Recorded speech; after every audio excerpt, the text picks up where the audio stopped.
The year is 1453, the end of an empire, the birth of a new world.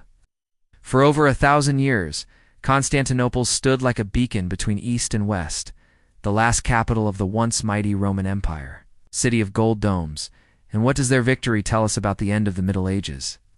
In this episode, we'll unravel the siege of Constantinople, one of history's greatest turning points. We'll meet the players who made it happen, uncover the weapons and strategies that decided the outcome, and explore the lasting impact of this pivotal moment.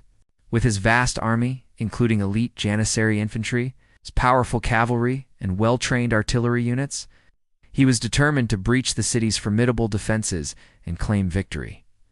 One of Muhammad's key advantages was his army.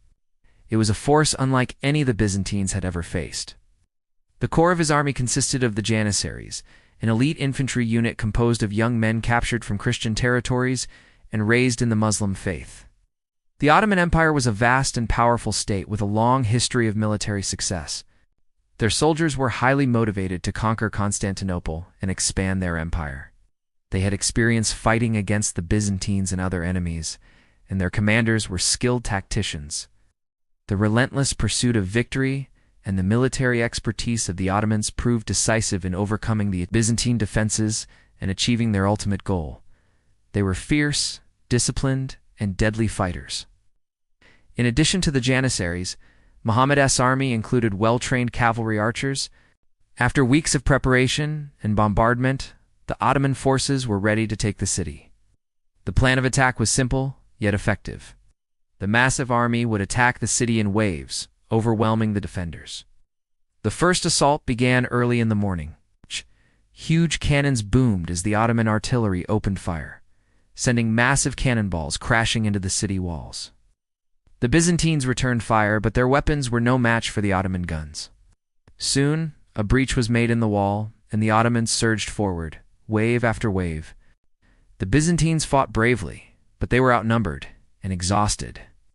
As the hours passed, the situation grew more desperate. The Ottomans were relentless, and the Byzantine defenders were starting to falter. Then disaster struck. A group of Ottoman soldiers discovered an old and forgotten gate in the Theodosian walls.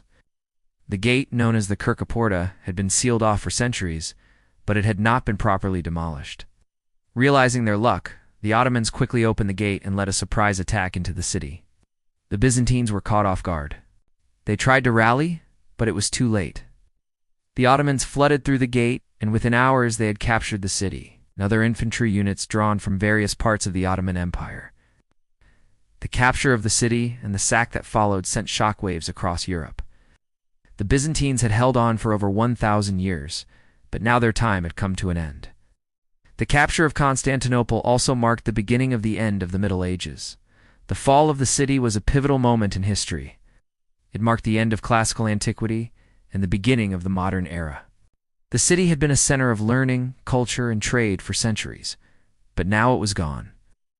The fall of Constantinople also had a profound impact on the course of world history. The city's strategic location at the crossroads of Europe and Asia had made it a vital hub for trade and diplomacy. But now that control of the city had fallen into Ottoman hands, the balance of power in the region was shifted. The Ottomans were a powerful and ambitious empire, and their control of Constantinople gave them a dominant position in the Mediterranean Sea. This would have a profound impact on the course of world history. The fall of Constantinople also had a profound impact on the development of Western Europe. The loss of the city was a devastating blow to the prestige and power of the Catholic Church. The Church had seen itself as the defender of Christendom, and the fall of Constantinople was a humiliating defeat. This would lead to a period of introspection and reform within the Church, known as the Protestant Reformation. Join us as we bring the fall of Constantinople to life through stories of heroism, betrayal, innovation, and ultimate triumph. Muhammad had assembled a large and powerful artillery force that played a crucial role in breaking through the city's defenses. One of the most formidable Ottoman cannons was a massive bronze piece named after its maker, Hungarian engineer Orban. The cannon was capable of firing huge cannonballs that caused tremendous damage to the city walls and shook the very foundations of Constantinople. The sheer size and power of Moghann's guns shocked the Byzantines and contributed significantly to their eventual defeat. This is the tale of how a mighty empire fell and a new age began. Another advantage of the Ottomans was their naval superiority. Muhammad had assembled a large navy that allowed him to transport his troops and supplies across the seas with relative ease. The Ottoman navy was also instrumental in cutting off the supply of the city. As the siege dragged on, the Byzantines faced severe shortages of food and other essential supplies. The Ottoman navy prevented any relief or rescue attempts from reaching the city, forcing the Byzantines to rely on their dwindling reserves. Ancient libraries and unbreakable walls. So let's start at the beginning. Let's explore the city itself. Constantinople was the jewel of the East. Built in 330 AD by Roman Emperor Constantine the Great, it was the New Rome, strategically placed at the crossroads of Europe and Asia. On May 29, 1453, the city was packed inside its legendary Theodosian walls, built in the 4th century, so imposing that they remained virtually impregnable until modern times. Over 100 towers guarded the 6-kilometer circuit of defensive walls, and the Golden Horn Harbor was choked by a heavy iron chain, protecting it from any naval threat. But its most powerful weapon was its location, surrounded by water on 3 sides. Only a narrow isthmus connected it to the mainland, making a land assault nearly impossible. That is until the Ottomans came up with a brilliant solution. But by the 15th century, though once a vast empire stretching from the Balkans to the Middle East, by the 15th century, the Byzantine Empire had shrunk dramatically. Their territory was reduced to the city of Constantinople. They were outnumbered, outgunned, and running out of options. Despite this, they put up a valiant defense.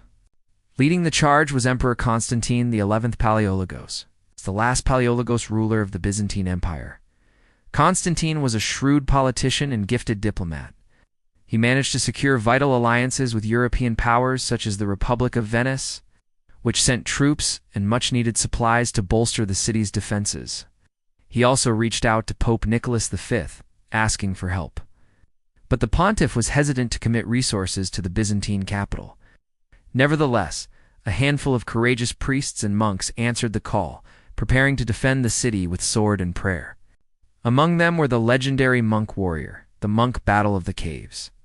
Little is known about his origins or life before joining the monastery. But his bravery during the siege became a thing of legend. Living up to his name, he was said to have stored his supplies in caves beneath the city walls, emerging only when needed to fight. He earned the nickname due to his habit of hiding food in underground chambers and tunnels under the city. And one woman, Helena, who according to legend disguised herself as a man and joined the fight. The Byzantine Empire had shrunk to the city itself, surrounded by the growing power of the Ottoman Turks. At the heart of Constantinople was Emperor Constantine XI Palaiologos.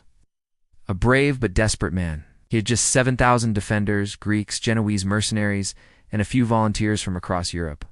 Facing him across the plains was the young and ambitious Ottoman Sultan Muhammad II. It was the end of one world and the beginning of another. Let's find out how. How did the Ottoman Turks do it? Why did they win? Constantinople was more than a city. It was a symbol of Christian civilization against the rising tide of Islam. Now, let's turn our attention to the people who fought for the city. On the other side of the conflict stood the Ottoman Sultan Mehmed II, a ruthless strategist with a burning ambition to conquer Constantinople and establish Ottoman dominance in the region. One of the biggest advantages of the Ottomans during the siege was their artillery. As the siege progressed, the Ottomans used their artillery to bombard the city relentlessly, weakening its defenses and causing widespread destruction. One of the most significant advantages of the Ottomans was their determination and military experience. On May 29, 1453, the Ottoman forces launched a final assault on the city. The fall of Constantinople was a devastating blow to Eastern Christianity. So what's next? Check out these other episodes to see how the world changed after the fall of Constantinople. Click here to watch.